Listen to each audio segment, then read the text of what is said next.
రమ్మన్నారంట. నీ పచ్చళ్ళ కంపెనీ మూసేయాలి. నీకెంత కావాలి? 5 లక్షలు ఇస్తాను. చాలా? 5 లక్షలు కాదు, 50 లక్షలు ఇచ్చినా నా కంపెనీ మూయడం జరగదు. బాగా ఆలోచించుకొని చెప్పు. ఈ వ్యాపారంలో పుట్టి పెరిగినోడ్ని. నాతో పోటీ పడకు. నా చేతి కింద 6,000 మంది పనిచేస్తున్నారు. ఆంధ్ర మొత్తం నాకు బ్రాంచులు ఉన్నాయి. నేనే మార్కెటింగ్ చేయలేకపోతున్నాను. ఆఫ్టర్ ఆల్ ఒక కుటీర పరిశ్రమలా పెట్టుకొని నువ్వెలా మార్కెటింగ్ చేయగలవు?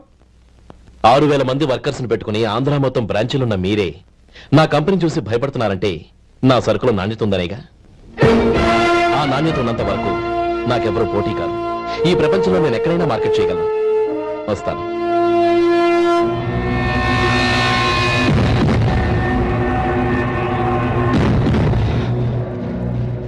ఇక్కడ ఏం లేదండి. ఇక్కడ ఏం లేదండి. ఇప్పుడు ఊపిరి పీల్చి బిగ్బట్టు. నెమ్మది వద్దు. ఓకే, లే. నెమ్మది. ఇలా వచ్చి కూర్చో. ఏం లేదు, మామూలు కడుపు నొప్పే. ఈ టాబ్లెట్స్ 3 రోజులు వాడు. ఎలా వాడాలో ఇందులో రాశాను. Token number 29. టౌన్ డాక్టర్ భయపెట్టేశాడు, ఆపరేషన్ అది ఇదని. కానీ ఈ డాక్టర్ బాబు ఏమీ లేదని చెప్పాడు. అలాగా? ఈ బాబు 10 కాలాల పాటు చల్లగా ఉండాల.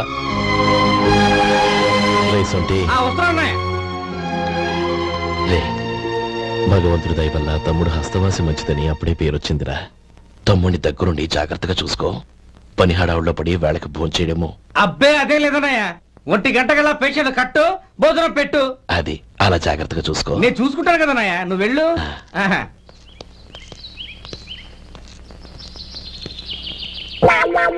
అయ్యో, ఏంటయ్యా ఉంటున్నాడా ఈ దెబ్బలు? ఏదైనా యాక్సిడెంటా? అదేం కాదండి, మరి గోరు కొరికినందుకు ఎలక్ట్రిక్ స్తంభాన్ని కట్టేసి ఇలా రక్తం వచ్చేలా కొట్టారండి. ఊరు కొరికినందుకు ఎలక్ట్రిక్ స్తంభాన్ని కట్టేసి ఇంతలా కొడతారా? వాళ్ళతో మనుషులా రాక్షసులా? చాలా థ్యాంక్స్ అండి.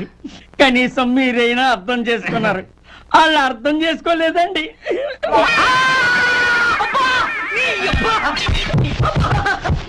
గోరు కొరకడం అంటే ఇదా?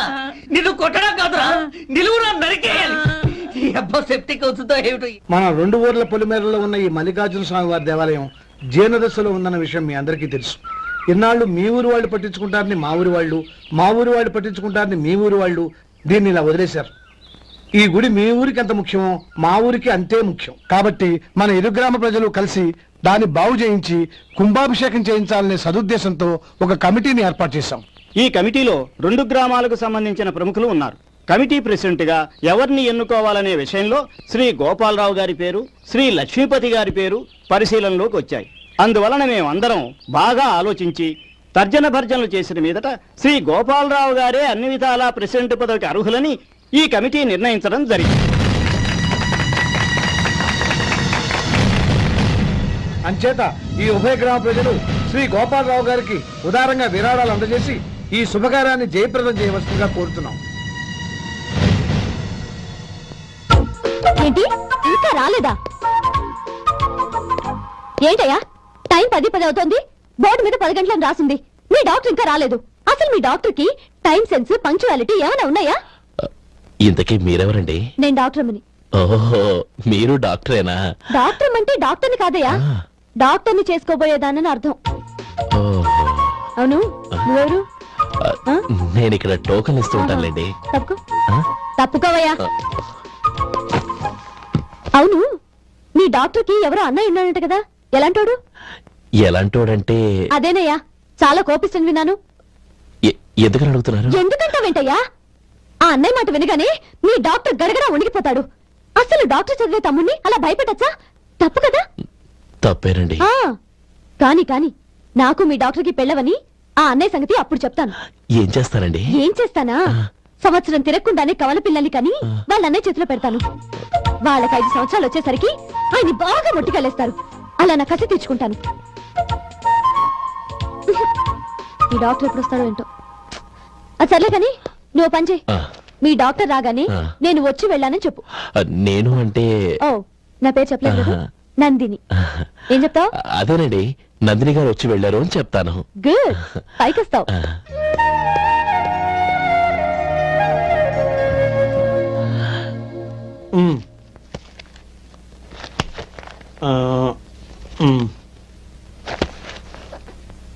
దీంతో మొత్తం 4,98,200 అయ్యాయి. హ్మ్. పోతే నువ్వు ఇచ్చినంత ఇవ్వలేకపోయినా ఈ దైవకార్యానికి నా వంతు చందా 1800. దీంతో మొత్తం 5 లక్షలు పూర్తయ్యాయి.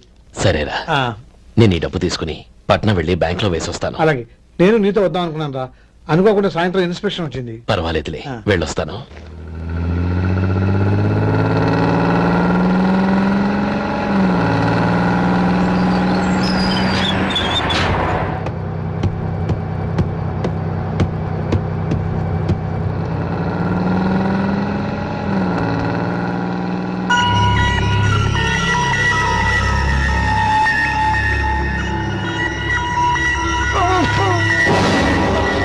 అయ్యో మూర్చ మూర్చ బసాపండి బసాపండి.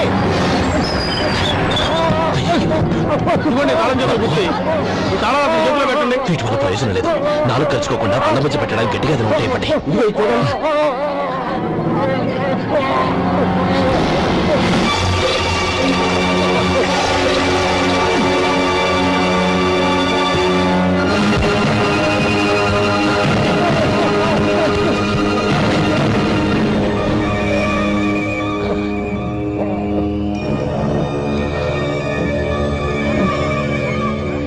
మీరు వెళ్ళి మీ సీట్లో కూర్చోండి, కొంచెం గాలాండి ఇవ్వండి. ఇప్పుడు ఎలా ఉంది బాబు? ఆ.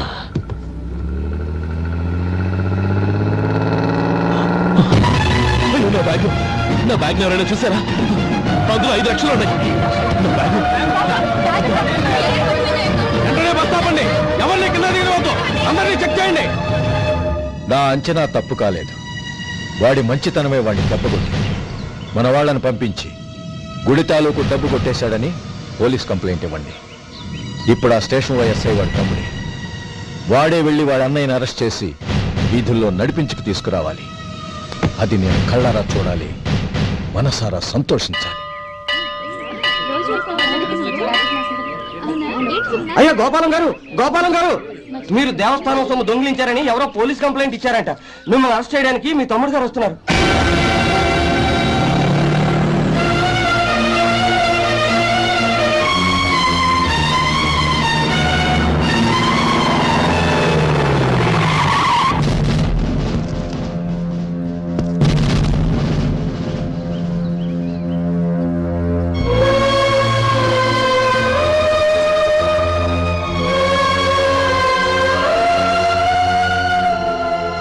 చూడు గోపి, ఎప్పుడు నువ్వు ఉద్యోగంలో చేరావో అప్పుడే తన పరా అనే తేడా మర్చిపోవాలి.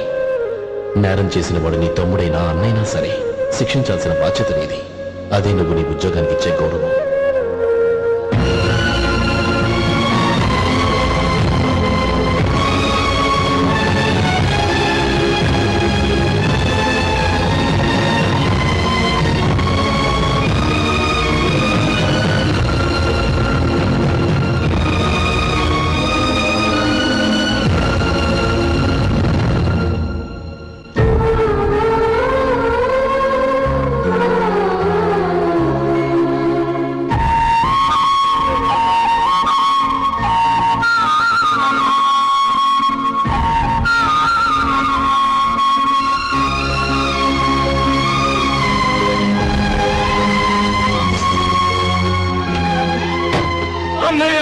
ఏ గోపి, ఏమిట్రా ఇది? నన్ను క్షమించన్నయ్య. నేను కోరి ఉద్యోగుల చేతులు మాట్లాడుతున్నాను, కానీ ఇలాంటి పరిస్థితి ఎదురవుతుంది అనుకోలేదు. నా ఒంట్లో ప్రతి రక్త పట్టు నీ భిక్షానన్నయ్య. నిన్ను అవమానపరిచి ఉద్యోగం నిలబెట్టుకునే బదులు నా ప్రాణాలను వదులుకుంటారు, కానీ ఈ పని మాత్రం నేను చేయలేనన్నయ్య.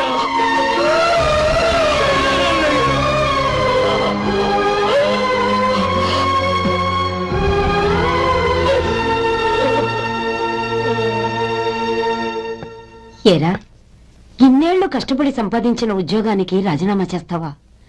కనీసం నీ పెళ్ళాం ఏమనుకుంటుందోనని ఆలోచించావా? ఇందులో అనుకోవడానికి ఏముంది మామగారు? ఎండనక వాననక కష్టపడి ఓ తండ్రి కంటే ఎక్కువగా ఈయన్ని పెంచి పెద్ద చేశారు బావగారు.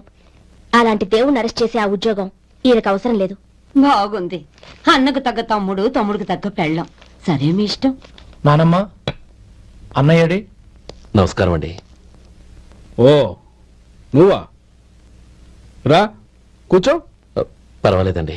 ఏంటి ఇలా వచ్చావు? ఆ రోజు నా కంపెనీని మూసేయమన్నారు. ఇప్పుడు నేను మూసేయడానికి సిద్ధంగా ఉన్నాను.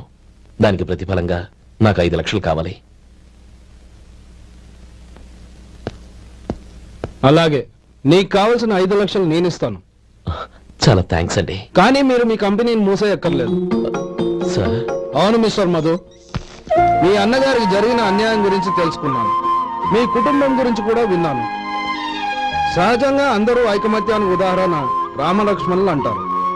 కానీ ఆ రామలక్ష్మణులు ఎలా ఉంటారనేది పుస్తకాల్లో చదవడం తప్ప ఎవ్వరూ చూడలేదు. మీ అన్నదమ్ములను చూస్తే ఆ రామలక్ష్మణులు ఇలాగే ఉండేవారేమో అనిపిస్తుంది. అలాంటి కుటుంబానికి ఇలాంటి ఇబ్బంది రావడం నిజంగా దురదృష్టం. రామునికి హనుమంతుల్లా కాకపోయినా ఏదో వృత్తభక్తిగా నా వల్ల వీలైన సహాయం ఈ 5 లక్షలు తీసుకో. మీ కంపెనీ పేరు మీదే అన్ని సరుకులు తయారు చేయండి. నేను వాటిని ప్రపంచమంతా మార్కెటింగ్ చేస్తాను. సార్, మీ రుణం ఉంచుకోను. తొందరలోనే తీర్చేస్తాను. స్నేహితుల మధ్య రుణాలేంటి మధు? We are friends.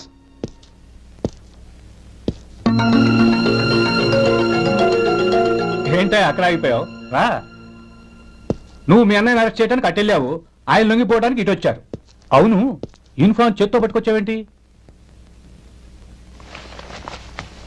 సార్, నేను రే, ఈ మాత్రం దానికే బెదిరిపోయి ఉద్యోగం వదులుకుంటావా? నువ్వు ఇలాంటివి ఎన్నో సమర్థవంతంగా ఎదుర్కోవాలి. నిన్ను నేను ఎస్పీగా చూడాలి. అది కాదన్నయ్య. ఇంకేం మాట్లాడకు.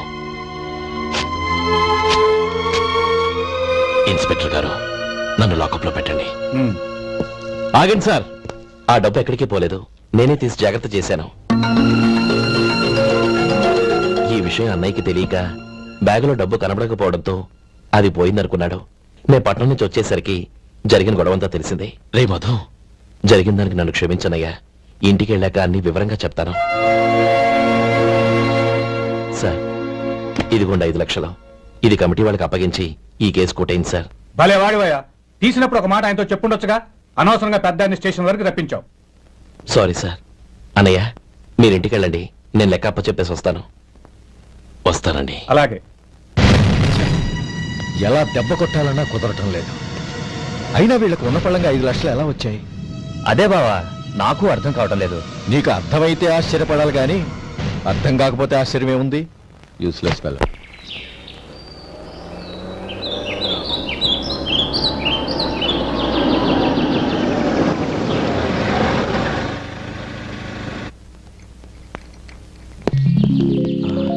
నువ్వు ఇక్కడే ఉండు. అన్నయ్య మూడు ఎలా ఉందో చూసి నేను లోపలికి తీసుకెళ్తాను. ఓకే? అలాగే.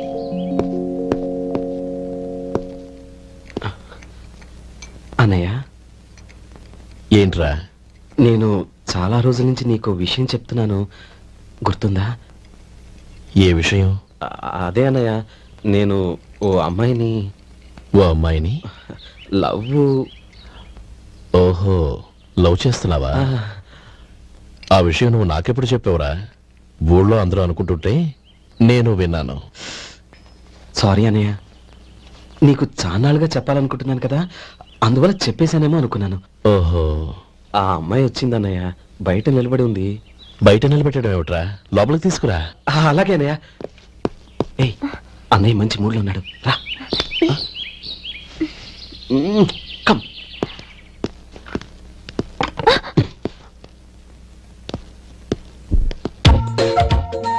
ఎందుకంటావేంటయ్యా? ఆ అన్నయ్య మాట వినగానే మీ డాక్టర్ గడగడ వణికిపోతాడు. అసలు డాక్టర్ చదివే తమ్ముడిని అలా భయపెట్టచ్చా? తప్పు కదా? తప్పేనండి. ఆ, నమస్కారం.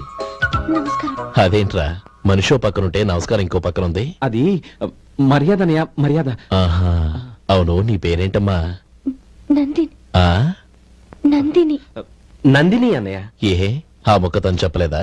పెద్దలంటే మహాగౌరవం అన్నయ్య. మేమిద్దరు ఇంత క్లోజ్ ఫ్రెండ్స్ కదా, ఆయన నాతో కూడా ఎక్కువ మాట్లాడదు ఓహో, కదా. నాకు మీ డాక్టర్కి పెళ్ళవని అప్పుడు అన్నయ్య సంగతి చెప్తాను. ఏం చేస్తానండి? ఏం చేస్తానా? ఆ. సంవత్సరం తిరగకుండానే కవల పిల్లలు కని వాళ్ళ అన్నయ్య చేతిలో పెడతాను. వాళ్ళకి 5 సంవత్సరాలు వచ్చేసరికి ఆయన్ని బాగా ముట్టిగలేస్తారు.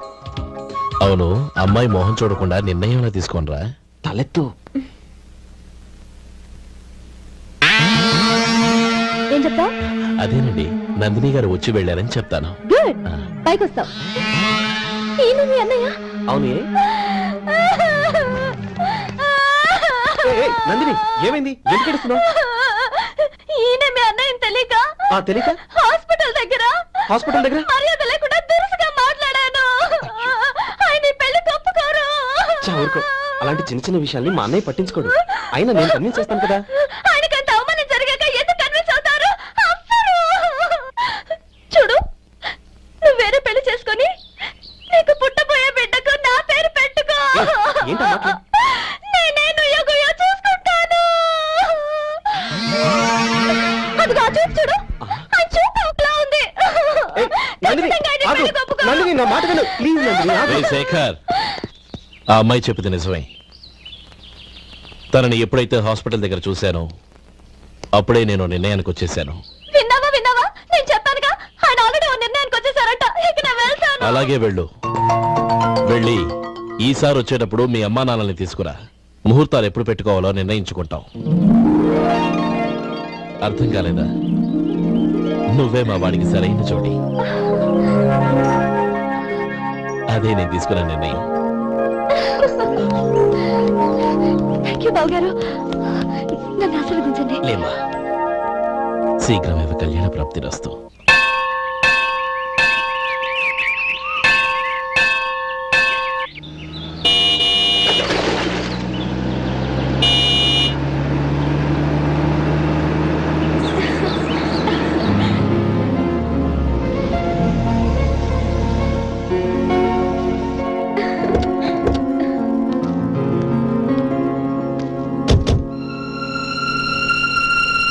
రామా,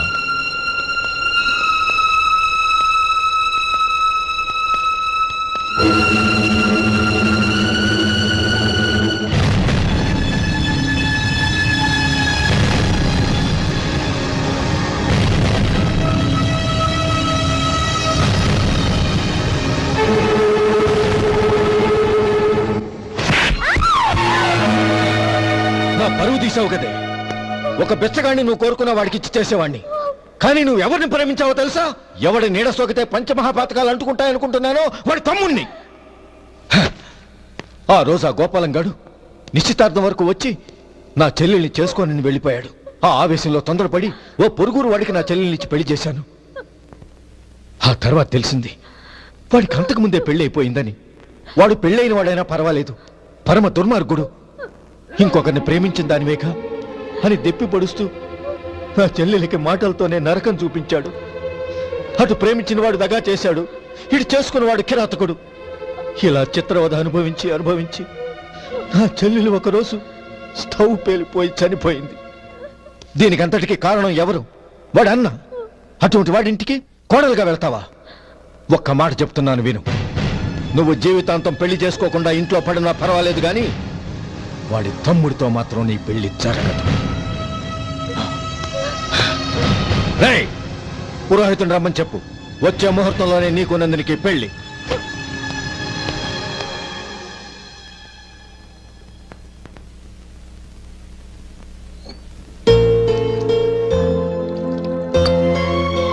ఒరే, అదేంట్రా ఒక ముద్దైనా తినకుండా చేయగడిగేశావు? నాకు ఆకలి కాలేదు నానమ్మ.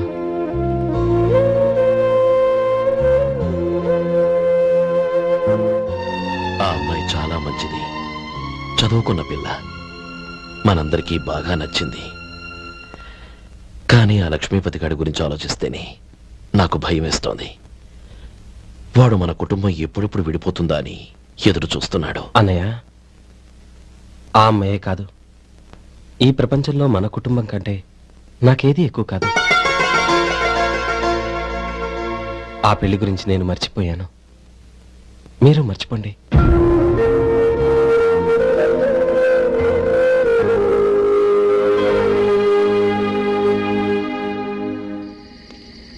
శేఖర్, నువ్వా? ఏంటి ఈ టైంలో వచ్చావు? నీతో ఓ విషయం మాట్లాడాలి. ఒకసారి బయటకు వస్తావా?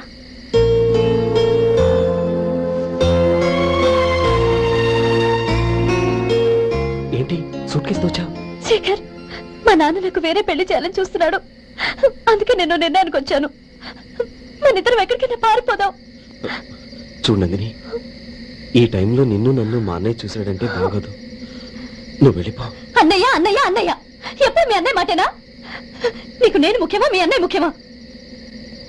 నాకు మా అన్నయ్య ముఖ్యం.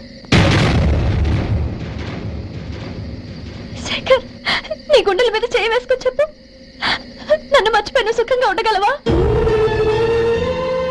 అది నాకు తెలియదు, కానీ మా అన్నయ్యకు తలవంపులు తెచ్చి ఖచ్చితంగా నేను మనశ్శాంతితో ఉండలేను.